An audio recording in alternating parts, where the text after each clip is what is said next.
If you're looking for more horror outside of the mainstream, look no further than Unsung Horrors, a podcast about underseen horror movies. I'm Lance. And I'm Erica. Every other week, we'll cover a horror movie with fewer than 1,000 views on Letterboxd. We'll even give you double feature recommendations to pair with the movies we discuss. From gothic to shot on video, from slashers to comedies, from giallo to J-horror, we'll cover all the subgenres. So join us as we unearth these hidden gems of horror. Follow us on Instagram, Twitter, and Facebook, all at Unsung Horrors, available wherever you listen to podcasts. And part of the Someone's Favorite Productions podcast network.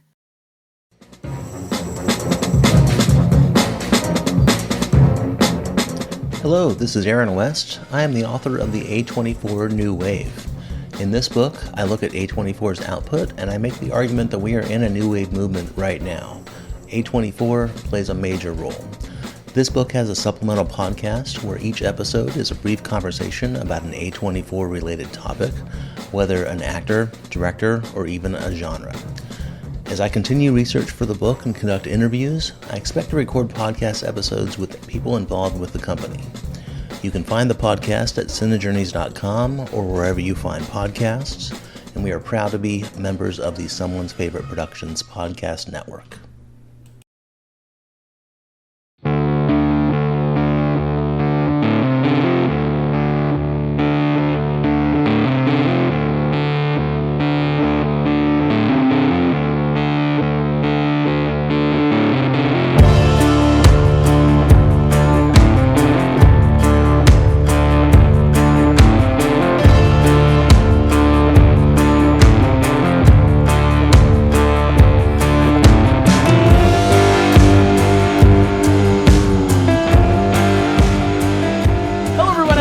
Kulturecast. I'm Chris Stachiw, and I am joined by the Mike White of Mike White March, because he's here, and he programmed the movies, and he's here to talk about them.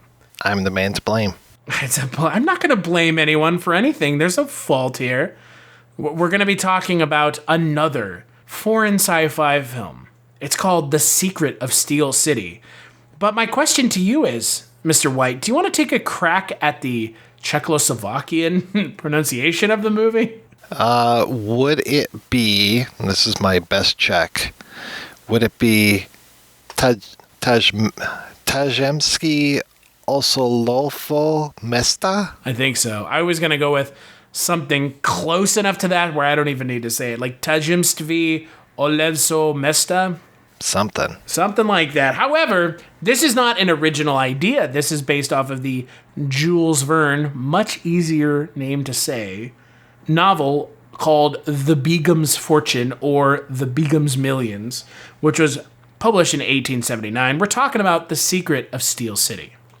So the film is directed by Ludwig Raja, written by Ludwig Raja, obviously off of a Jules Verne book. It stars Jaromír Hanslik, Martin Růžek, and Josef Winkler, and it is a film about a tale of two cities. A sale of two titties? Oh my... Got him. Yeah, this is a movie that... it's a film. You can watch it. Maybe. It would probably be rather hard to find if you were to hunt it down. So I am curious, Mr. White, why did you pick this film? Well, I have never seen it before, and I do tend to like Czechoslovakian sci-fi films, though I think I tend to enjoy the earlier ones. This was made in the later part of the 70s. I tend to enjoy the ones from the 60s a little bit more, at least the ones that I've seen. And yeah, though this was, I do love Ferrat Vampire, which I think was 82. I don't think I've seen any Ludwig Raza films before. I'm not sure if I'm going to be hunting any of them down after this. I didn't mind this film, but I also wasn't super compelled. It took me quite a while to realize that Jaromír Hanslik was actually playing the two characters. I felt pretty stupid about that. Yeah, I'll tell you what, I think we've had this conversation multiple times in the past, and I think we're going to have it right now, just based off of that statement you just made. There are some foreign films that I watch that I just have no idea what's going on. This is one of them. It's a little hard to follow at times. Well, also that there's all this intrigue and who's to trust who and who's playing who. So, yeah, I think had I been able to watch this like 2 or 3 times, I probably would have been able to keep up with it a little bit more. But, I mean, the basic story is this whole idea of a over-industrialized city that wants to... I mean, this is before the neutron bomb, but it basically is the neutron bomb that they want to drop on the peace-loving city across the way so that they can steal all their resources, kill all the people, take all the resources, and basically create another steel city. Because they ruined one, why not ruin another? They want to take Fortuna over and just, screw all those people. And they want to send over this bomb, which will murder them all and basically freeze them with like a frozen gas. It's carbon dioxide. Okay. Yeah, it's CO2, because it's like, if you take one of those CO2 canisters that you can like clean your keyboard off with and you turn it upside down and you spray it, it becomes super cold. Okay.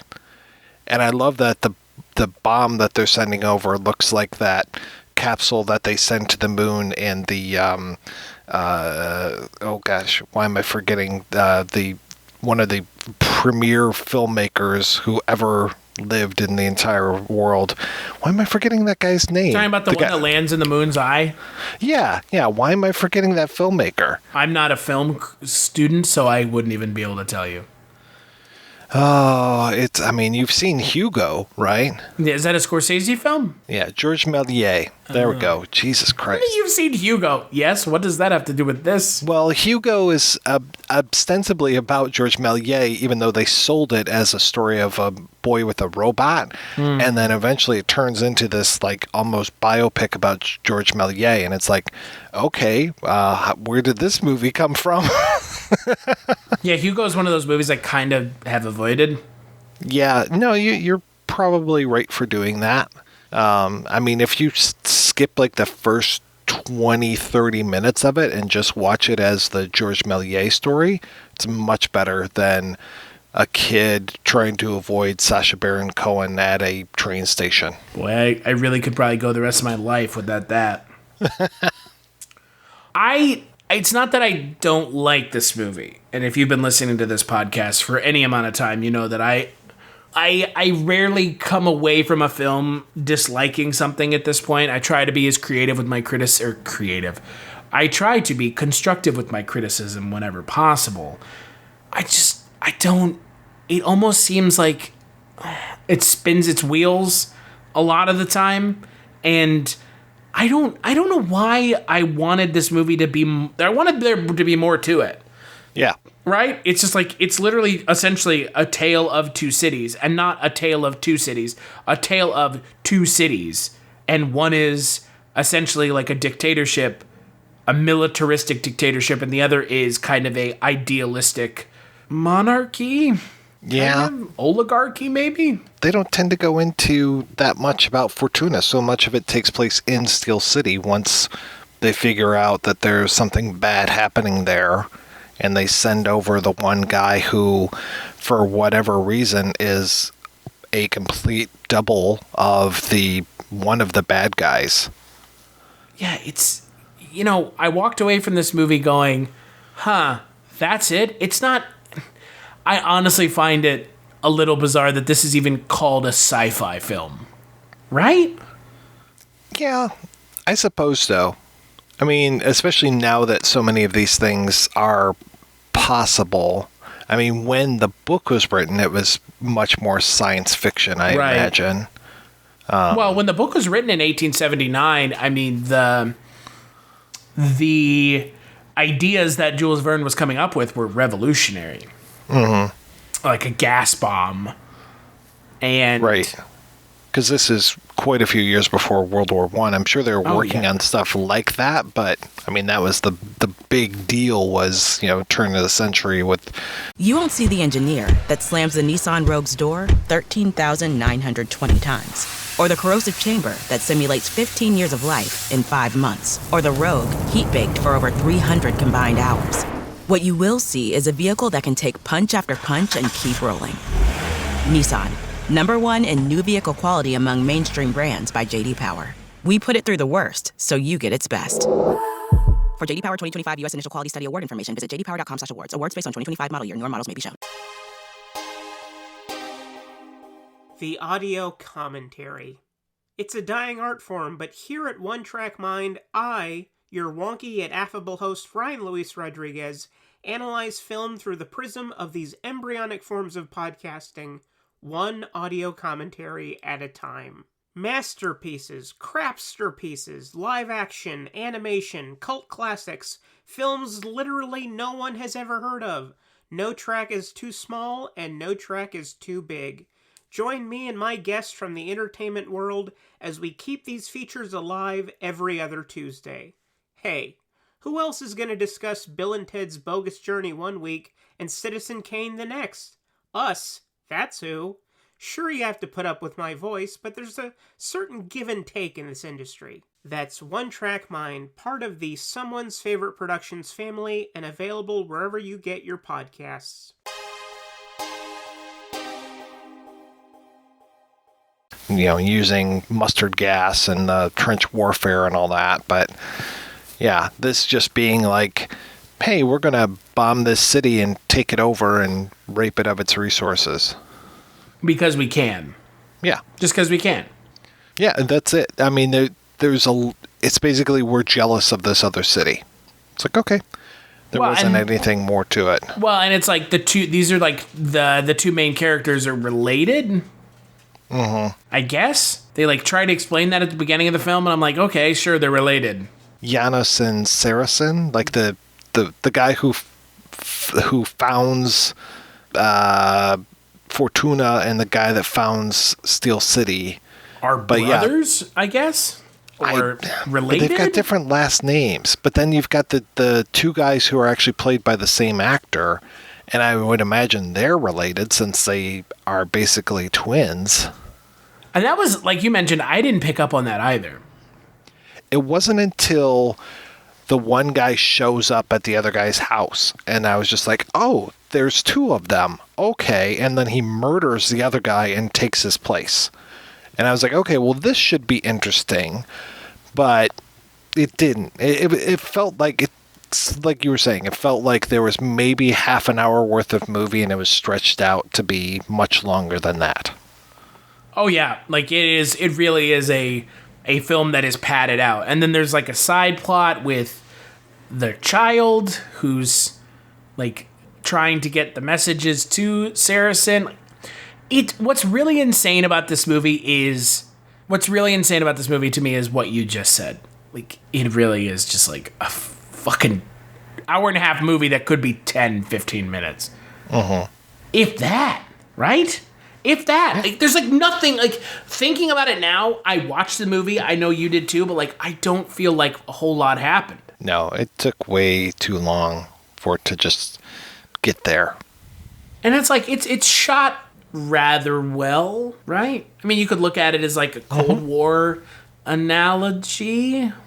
Oh, definitely. Right? But then the ending completely throws it for a loop. Yeah. I feel like you're more disappointed than I am.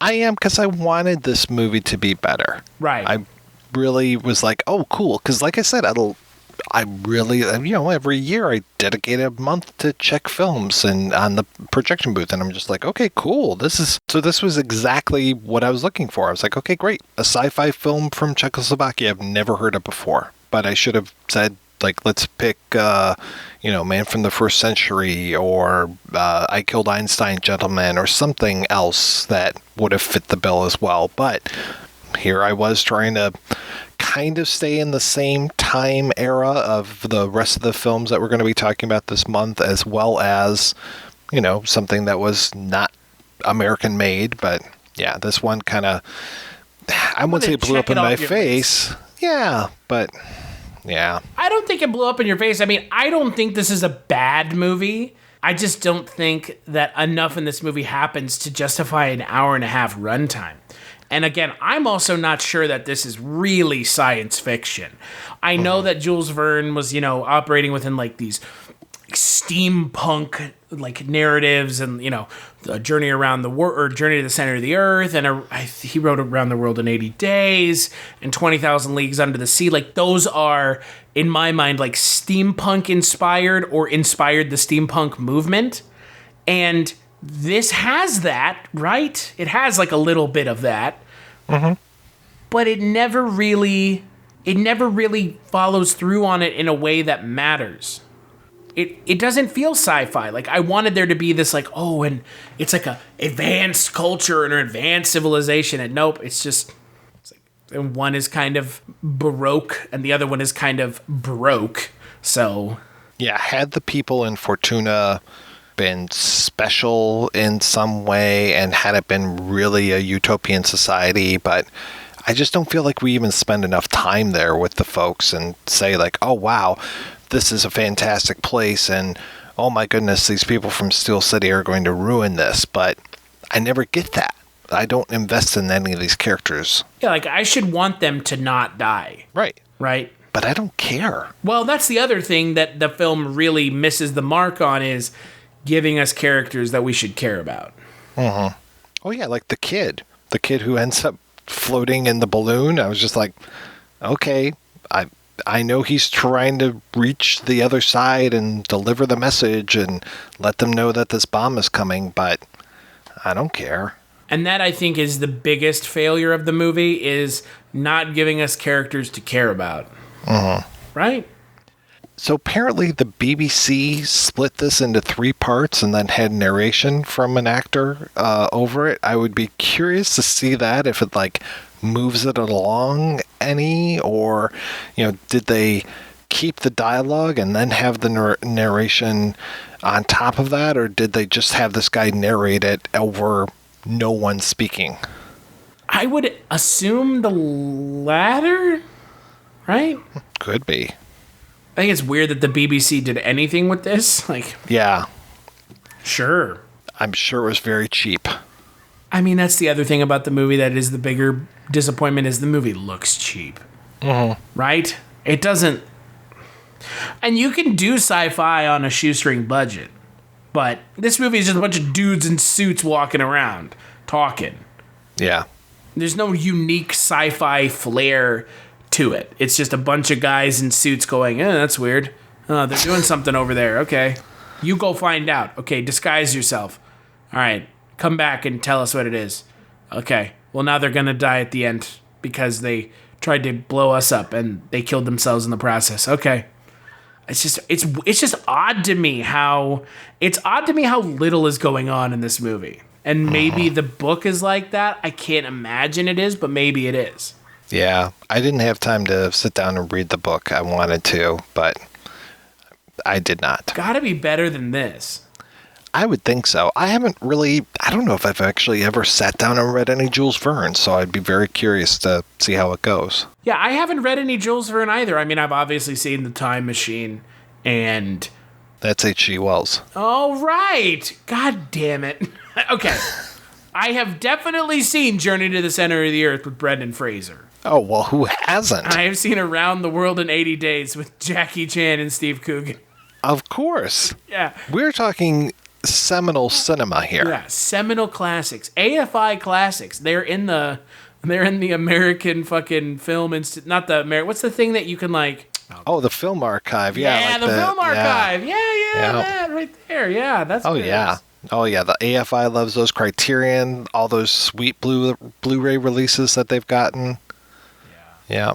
I prefer the second Journey film with Dwayne "The Rock" Johnson, though. I forgot about that. That's the Mysterious Island. It's the whole like Journey series that they're going to try to do. Journey to the Mysterious Island came out in 2012. I saw that film in theaters. Me too. And the Brendan Fraser one, too. Yeah, same here. Boy, we are fucking miserable, aren't we? But I didn't see Around the World. You won't see the engineer that slams the Nissan Rogue's door 13,920 times. Or the corrosive chamber that simulates 15 years of life in 5 months. Or the Rogue heat-baked for over 300 combined hours. What you will see is a vehicle that can take punch after punch and keep rolling. Nissan, #1 in new vehicle quality among mainstream brands by J.D. Power. We put it through the worst, so you get its best. For J.D. Power 2025 U.S. Initial Quality Study Award information, visit jdpower.com/awards. Awards based on 2025 model year. Newer models may be shown. Hey, this is Jason Kleberg from the Force 5 podcast, a show that forces a guest to come up with a movie-themed top 5 list topic, and then we reveal our picks on air. Top 5 heist films, top 5 tearjerkers, top 5 movie dogs. Every show you'll be asking yourself, what would be on my list? Guests include directors, screenwriters, actors, podcasters, musicians, authors, and even a professional wrestler. Subscribe to the Force 5 podcast, and you won't just be a listener, you'll be a list nerd. The Force 5 podcast, available wherever you're listening now. 80 Days in the theater. I didn't see it in theaters, but I've definitely seen it. Yeah, I was kind of burned out of Jackie's American work after the incredible Shanghai Nights and Shanghai Noon. Shanghai Nights now featuring a rapist. Great. Really? Well, yeah, Roman Polanski is in Shanghai Nights. Oh, excuse me. Not Shanghai Nights. Rush Hour 3. Boy, completely different movies. Shanghai Nights is great. How dare you? I don't know. What? Did I attack it? I don't know. Do you not like Shanghai Nights? I'm not a big Owen Wilson fan. Let's just put it that way. Wow. Wow. Wow. I mean, look, Owen Wilson is take it or leave it, right? Yeah. I tend to leave it. Stay away, far away. I'll tell you what, though. I mean, I feel like if you ask someone who wrote The Time Machine, they would tell you it was Jules Verne. I mean, H.G. Wells, Jules Verne, like we're operating in kind of the same sphere of writing. I mean, you know, H.G. Wells wrote from the mid 1800s to the mid 1900s, and H.G. Wells and Jules Verne was writing around the same time. Yeah, they were contemporaries. Yeah, so I've read neither of their books. No, I have read The War of the Worlds, which is H.G. Wells. Correct. As well as The Invisible Man that isn't about the black guy who doesn't get respect. That's Ralph Ellison. Yes. Boy, talk about getting a bunch of high schoolers excited and then dashing their hopes immediately. Or reading The Invisible Man. Oh, you mean that? No, Ralph Ellison. All right. I've never read Jules Verne, and now, like, thinking about it, I kind of want to, right? Yeah. You know, 20,000 Leagues Under the Sea, Captain Nemo, like all that. I mean, that's classic literature. You know what they should do? They should take, like, some of these characters and put them together, like all these contemporaneous characters. Into a league? Yeah, like, I'm thinking, like, Tom Sawyer, Alan Dorian Quatermain. Gray. Yeah, Alan Quatermain. Yeah. But yeah, I really want to see Dorian Gray and Tom Sawyer there. I think that would really work well. Mina Harker. Mm-hmm. Boy, oh my God. Boy, that is a movie that exists. And the sad thing is the comic book is so good. Like the graphic novel is so good, and boy, they just... Oh, man. Yeah, they just gutted that thing. Yeah, and Sean Connery essentially retired from acting because of it. So, that's good. Yeah. Yeah, Jules Verne, though, like, I mean, one of the fathers, I mean, I think he's widely considered to be the father of science fiction. But, boy, why this story, though, right? I guess because everything else has been done to death? Well, and also you got to remember, 1979, we're still in the Cold War. Sure. This is... a decade before the Berlin Wall falls, before Perestroika and Glasnost, and especially this being Czechoslovakia, which was under the thumb of Soviet regime for so long. So I can see where they're like, hey, we're telling a story about this thing, and we're not really telling a story about how bad Russia sucks. Which it does. Russia sucks. It really sucks. But especially to the Czechoslovakian people, this was 9 years after the Prague Spring. So they're still hurting over there. Hey, man. You pick Eastern European sci-fi films, but no Ukrainian ones. Oh, wait, never mind. Letters from a Dead Man.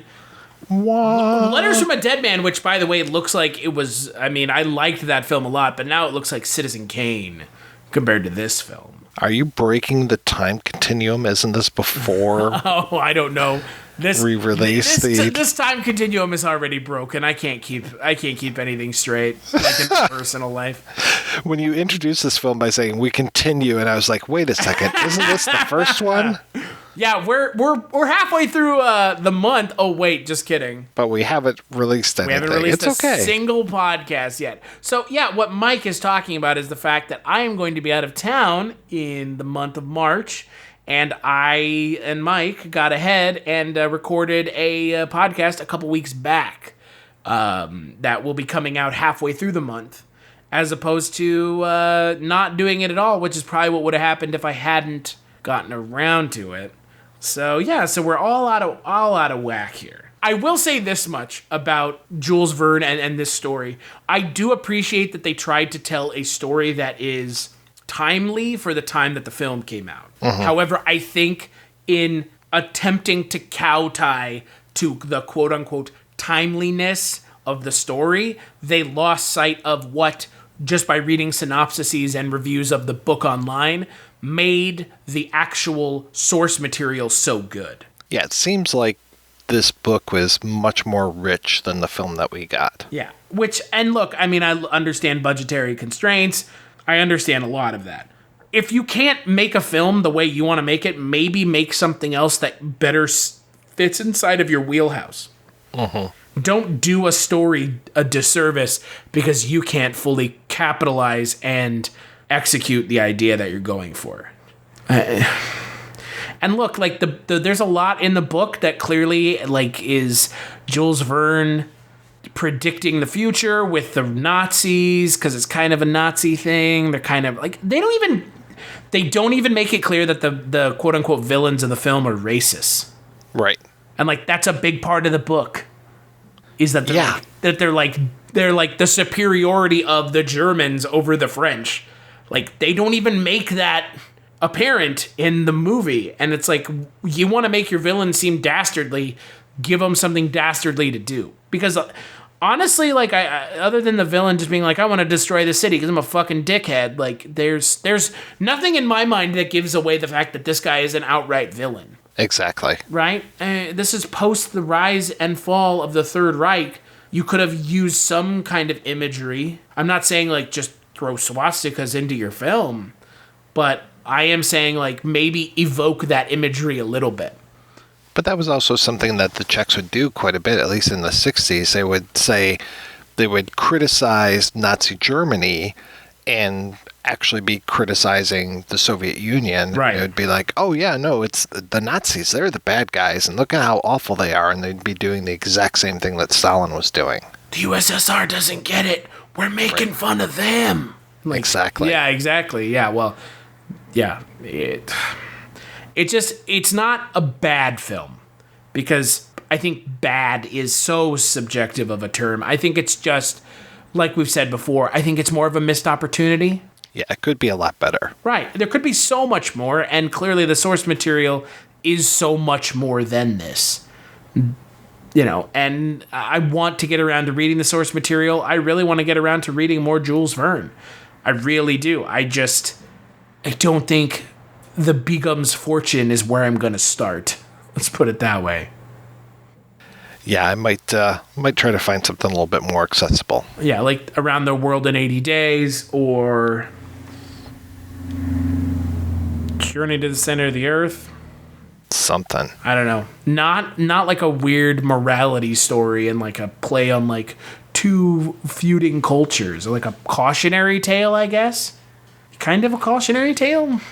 Yeah. I mean, it's also weird when you're doing something in 1979 and you can't really say like, hey, look at this. Look at how far advanced Jules Verne was. You know, right? Yeah, it doesn't really work. And then how about the conclusion to the film where the villain just dies? Yeah. Like, I have to believe in the source material it was written better than that. Right? I would hope so. I would hope, right, yeah, because the villains in the film kill themselves by accident, okay? But you wouldn't know that. There's like a whole 5 minutes that goes on where you're like, what is happening here? Right. And I was reading some of the reviews on IMDb, and they're like, the set design is great. And it's like, what? Great espionage film. Like, what are you watching? What did I... No, what did I miss? That's... I mean, honestly, you've been doing this longer than I have. And so you can't tell me that you've watched a movie and read a review and been like, what did I miss? Oh, yeah. What are you watching? So many times where I'm like, what... Did I just watch the same movie? Yeah, it's like, was this did we watch separate copies? Did you watch the Academy version? Right. Yeah. What did you see that I didn't? Because it's just sometimes with a film, especially like this, I'm just like, I must have really missed the mark, big time. Yeah. Yeah. No, it was kind of like when I was reading other reviews of The Irishman. I was just like, okay. Best film of 2019. Was there a better version? Did the Academy get a better version of this? They did. It was called Goodfellas. Oh, okay. Go figure. They just slapped a new thing right on there? Yeah, I mean, I would, because it's better than watching that movie for 3 hours. New label on the DVD. Irishman. That says Goodfellas underneath. No, Irishman. You're good. And then there's the big cheap Chiron titles when it comes out. Yeah. Irish goes across one way, and then man goes across the other way, and then it meets up in the middle. Irishman. Yeah, I mean, anything is better than that. Anything is better than Irishman, except for The Secret of Steel City, because after Letters from a Dead Man, which was so good, I was hoping that we were going to continue that quality into the next films, which is technically before that one, but I was hoping, and it just didn't deliver. Which is maybe why you didn't watch this movie for the longest time. Yeah. I live to disappoint you. Oh, you didn't disappoint me. You can't disappoint me. There's no way you could disappoint me. What would you give the film out of 5? I'd give it a 2. Yeah, I think I would give it about the same. I'd give it a 2. There's nothing in this film, there's really nothing in this film worth getting excited about. Except for maybe Martin Ruzic's performance, but I've got to imagine that he was in better films. Uh-huh. And he has a great look to him, right? He's got a unique look, which helps. But yeah, I've got to imagine that there's better movies or better pieces of entertainment that he was in, because this is not it. All of that fun out of the way. Let's take a break and we'll play a preview for the next Kulturecast, if I can find one, because I haven't been able to for some of these movies. Because shockingly, they're all in a foreign language it's hard to come by. You now feel my pain. I get it. Rok temu skończyła się atomowa wojna.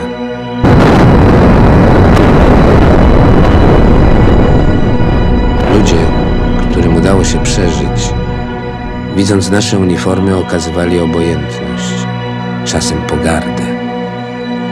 Głupcy. Kto wygrał tę wojnę? Burowie nie przychodzili. Nikt nie przychodził. Byliśmy sami, z czeredą niedobitków, której mieliśmy bronić. Bronić. Trzeba ich było zebrać, zorganizować, przewieźć gdzieś w bezpieczne miejsce osłonięte od promieniotwórczych opadów. Gdzieś, gdzie mieliby szansę przeczekać, przeżyć, rozpocząć wszystko od nowa. Takie miejsce istniało. Wysoko w górach stała budowla, której kopuła izolowała od wpływów atmosfery. Trzeba było tylko nakłonić tę ogłupiałą ciżbę, by schroniła się w tym azylu.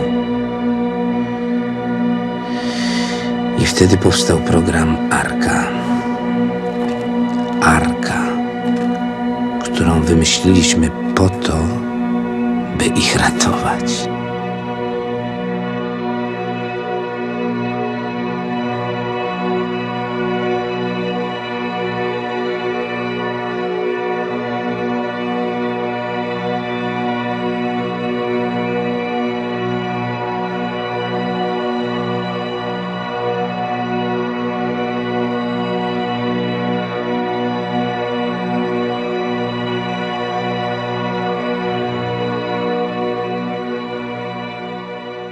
That's right, on the next Kulturecast, we're going to be talking about Obi-Oba.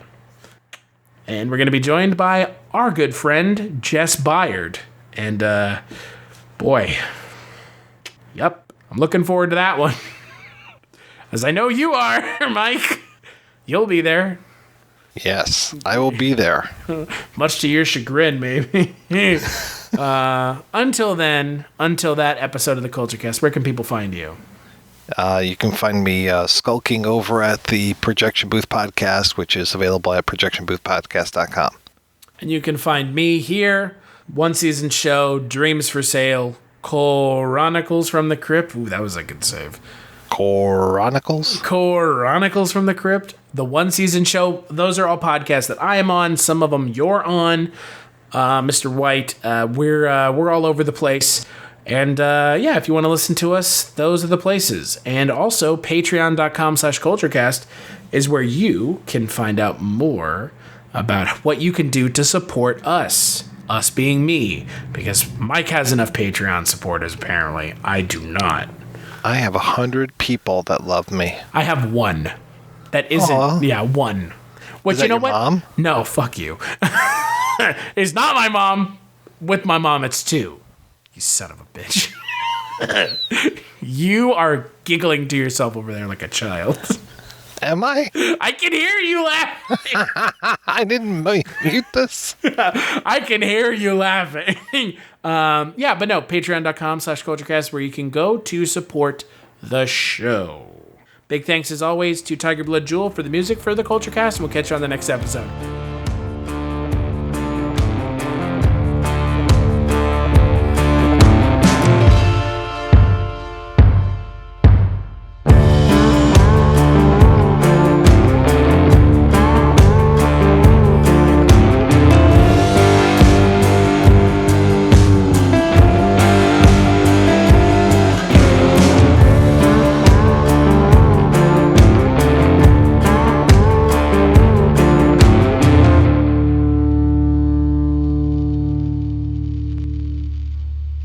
Hello, my name is Kevin Tudor, and I'm one of the 3 hosts of Almost Major, a film podcast dissecting many major indie studios and the films they release. Every week, myself, Charlie Nash, and Bryden Doyle discuss overlooked, forgotten, or bona fide classic indie films via studio-specific miniseries. We've previously covered numerous films from Artisan Entertainment, Lionsgate Films, and New Line Cinema. Titles including The Blair Witch Project, American Psycho, Dogville, But I'm a Cheerleader, Saw, Requiem for a Dream, and Ringmaster, you know, the Jerry Springer film. Anyways, we have a fun time every week, and we hope you will join us. Subscribe to Almost Major wherever you get your podcasts. Now proudly a part of the Someone's Favorite Productions podcast network.